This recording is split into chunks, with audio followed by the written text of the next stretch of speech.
ಅನ್ನದಾತ ಆಯ್ತು, ಈಗ ಕಾರ್ಮಿಕರಿಗೆ ಮೆಟ್ರೋದಲ್ಲಿ ಅವಮಾನಿಸಲಾಗಿದೆ. ಬಟ್ಟೆ ಸರಿ ಇಲ್ಲ ಅಂತ ಹೇಳಿ ನಮ್ಮ ಮೆಟ್ರೋದಲ್ಲಿ ನೋ ಎಂಟ್ರಿ ಅಂದಿದ್ದಾರೆ. ದೊಡ್ಡಕಲ್ಲು ಸಂದ್ರ ಮೆಟ್ರೋ ನಿಲ್ದಾಣದಲ್ಲಿ ಆಗಿರೋ ಘಟನೆ ಇದು. ಗುಂಡಿ ಇಲ್ಲದಿದ್ರೆ ಎಂಟ್ರಿ ಕೊಡಲ್ಲ ಅಂತ ಹೇಳಿ ಸಿಬ್ಬಂದಿ ಹೇಳಿದ್ದಾರೆ. ಮೆಟ್ರೋ ಸಿಬ್ಬಂದಿ ನಡೆಗೆ ಎಕ್ಸ್ನಲ್ಲಿ ಆಕ್ರೋಶ ವ್ಯಕ್ತಪಡಿಸಲಾಗ್ತಾ ಇದೆ. ಸಂಸದ ತೇಜಸ್ವಿ ಸೂರ್ಯಗೆ ಟ್ಯಾಗ್ ಮಾಡಿ ಕ್ರಮಕ್ಕೆ ಆಗ್ರಹಿಸಿದ್ದಾರೆ.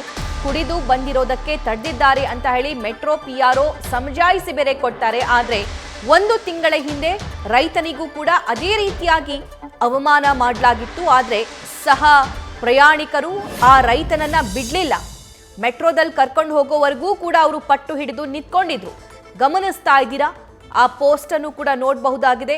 ಸಂಸದ ತೇಜಸ್ವಿ ಸೂರ್ಯ ಅವರಿಗೆ ಟ್ಯಾಗ್ ಮಾಡೋ ಮೂಲಕ ಅಲ್ಲಿ ಆಕ್ರೋಶವನ್ನ ವ್ಯಕ್ತಪಡಿಸಲಾಗಿದೆ. ಆದರೆ ನಮ್ಮ ಮೆಟ್ರೋದಲ್ಲಿ ಇಂತಹ ಬೆಳವಣಿಗೆಗಳು ಯಾವಾಗ ಸ್ಟಾಪ್ ಆಗುತ್ತೆ ಅನ್ನುವಂತಹ ಪ್ರಶ್ನೆ.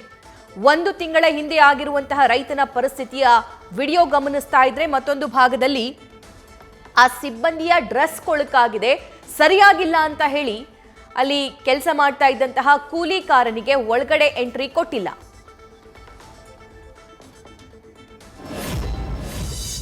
ವಿಚಾರಗಳು ಸದ್ದು ಮಾಡೋದಕ್ಕೆ ನಮಗೆ ಇವರು ಏನು ಪೋಸ್ಟ್ ಮಾಡ್ತಾರೆ, ಬಟ್ ನಾವು ನಮ್ಮ ಕಡೆಯಿಂದ ನಾವು ಸೆಕ್ಯೂರಿಟಿ ಅಥವಾ ನಾವು ಫುಟೇಜ್ಗಳು ನೋಡಿ ಅದ್ರ ಮೇಲೆ ಎನ್ಕ್ವೈರಿ ಮಾಡೋದಾದರೆ ಬಟ್ ನಮಗೆ ಕಾಣ್ತಿರೋದೇ ಬೇರೆ, ಬಟ್ ಇವ್ರು ಹೇಳ್ತಿರೋದೇ ಬೇರೆ. ಇವಾಗ ಜನರು ಯಾರು ಹೇಳ್ತಾರೋ ಅವರು ಅಟ್ಲೀಸ್ಟ್ ನಮಗೆ ಮುಂದಿನ ಮಾಹಿತಿ ಕೊಡಬೇಕಾಗುತ್ತೆ.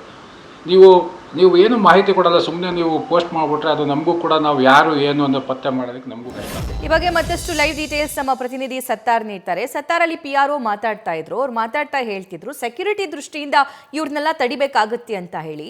ಆದ್ರೆ ಈ ವ್ಯಕ್ತಿನ ನೋಡಿದಂತಹ ಸಂದರ್ಭದಲ್ಲಿ ಏನ್ ಅನುಮಾನ ಬಂದಂತೆ ಸಿಬ್ಬಂದಿಗೆ? ಸಭಾ ಅಂದರೆ ಮೆಟ್ರೋ ಪಿಆರ್ಒ ಹೇಳೋ ಪ್ರಕಾರ ಆ ಒಂದು ವ್ಯಕ್ತಿ ಬಂದ ಸಂದರ್ಭದಲ್ಲಿ ವಾಸನೆ ಬರುತ್ತೆ, ಅಂದರೆ ಕುಡಿದಿರೋ ವಾಸನೆ ಬರುತ್ತೆ. ಇದೇ ಕಾರಣಕ್ಕೆ ಆ ವ್ಯಕ್ತಿಯ ಪ್ರಯಾಣಕ್ಕೆ ತಡೆಯೊಡ್ಡಲಾಗಿದೆ ಅನ್ನೋ ಆರೋಪವನ್ನು ಅನ್ನೋ ಮಾತನ್ನು ಪಿಆರ್ಒ ಹೇಳ್ತಿರುವಂಥದ್ದು. ಸಭಾ ಇಲ್ಲಿ ಸ್ಪಷ್ಟವಾಗಿ ನಾವು ಒಂದಷ್ಟು ವಿಚಾರವನ್ನು ಗಮನಿಸಲೇಬೇಕಾಗುತ್ತೆ. ಭಾನುವಾರದಂದು ದೊಡ್ಡಕಲ್ಲ ಸಂದ್ರ ಮೆಟ್ರೋಗೆ ಆ ಒಂದು ವ್ಯಕ್ತಿ ಬರ್ತಾನೆ. ಈ ಒಂದು ಸಂದರ್ಭದಲ್ಲಿ ಆತನ ಪ್ರಯಾಣಕ್ಕೆ ಅಲ್ಲಿದ್ದಂತಹ ಸಿಬ್ಬಂದಿ ನಿರಾಕರಣೆ ಮಾಡ್ತಾರೆ, ತಡೆಯೊಡ್ತಾರೆ. ಮುಖ್ಯವಾಗಿ ನಿನ್ನ ಶರ್ಟ್ ಗಲೀಜೆ ಆಗಿದೆ, ಅದರ ಜೊತೆಗೆ ನಿನ್ನ ಶರ್ಟ್ನ 2 ಬಟನ್ ಇಲ್ಲ, ಮೊದಲಿಗೆ ಬಟನ್ ಹಾಕಿಸ್ಕೊಂಡು ನಂತರ ಬಾ ನೀಟಾಗಿ ಬರಬೇಕು ಅನ್ನೋ ರೀತಿಯಲ್ಲಿ ಆ ಒಂದು ಕಾರನ್ನು ಕೊಟ್ಟು ಆತನ ಪ್ರಯಾಣಕ್ಕೆ ತಡೆಯೊಡ್ಡಿದ್ದಾರೆ ಅನ್ನೋ ಆರೋಪವನ್ನು ಆ ವ್ಯಕ್ತಿ ಮಾಡಿರುವಂಥದ್ದು. ಇಲ್ಲಿ ನಾವು ಮತ್ತೊಂದು ವಿಚಾರವನ್ನು ಗಮನಿಸಲೇಬೇಕಾಗುತ್ತೆ. ಮೆಟ್ರೋ ಅಥವಾ ಸಾರ್ವಜನಿಕ ಸಾರಿಗೆಯಲ್ಲಿ ಯಾವುದೇ ಕಾರಣ ಕೂಡ ಬಟ್ಟೆಯ ಆಧಾರದ ಮೇಲೆ ಯಾವುದೇ ವ್ಯಕ್ತಿಯ ಪ್ರಯಾಣಕ್ಕೆ ಅವಕಾಶ ನಿರಾಕರಣೆ ಮಾಡುವಂತಿಲ್ಲ. ಬಟ್ಟೆಯ ಸ್ವರೂಪ ಆಗಿರಬಹುದು, ಆತ ಧರಿಸಿದ ಬಟ್ಟೆಯ ಕಾರಣಕ್ಕೆ ಬಟ್ಟೆಯ ಆಧಾರದ ಮೇಲೆ ಯಾವುದೇ ವ್ಯಕ್ತಿಯ ಪ್ರಯಾಣಕ್ಕೆ ಅವಕಾಶ ನಿರಾಕರಣೆ ಮಾಡುವಂತಿಲ್ಲ. ಆ ಥರ ಮಾಡಿದರೆ ಅದು ಮಾನವ ಹಕ್ಕುಗಳ ಉಲ್ಲಂಘನೆ ಆಗುತ್ತೆ ಅನ್ನೋದನ್ನು ಖುದ್ದು ಮಾನವ ಹಕ್ಕು ಕೂಡ ಹೇಳಿತ್ತು. ಯಾವುದಾದ್ರು ಸಂದರ್ಭದಲ್ಲಿ ಆಕ್ಷೇಪಾರ್ಹ ವಸ್ತು ಹೊಂದಿದ್ದರೆ, ಚಾಕು ಅಥವಾ ಇನ್ನಿತರ ಆಕ್ಷೇಪಾರ್ಹ ವಸ್ತು ಹೊಂದಿದ್ದರೆ ಮಾತ್ರ ಆ ಒಂದು ಸಂದರ್ಭದಲ್ಲಿ ಮಾತ್ರ ಪ್ರಯಾಣಕ್ಕೆ ಅವಕಾಶ ನಿರಾಕರಣೆ ಮಾಡಬಹುದು.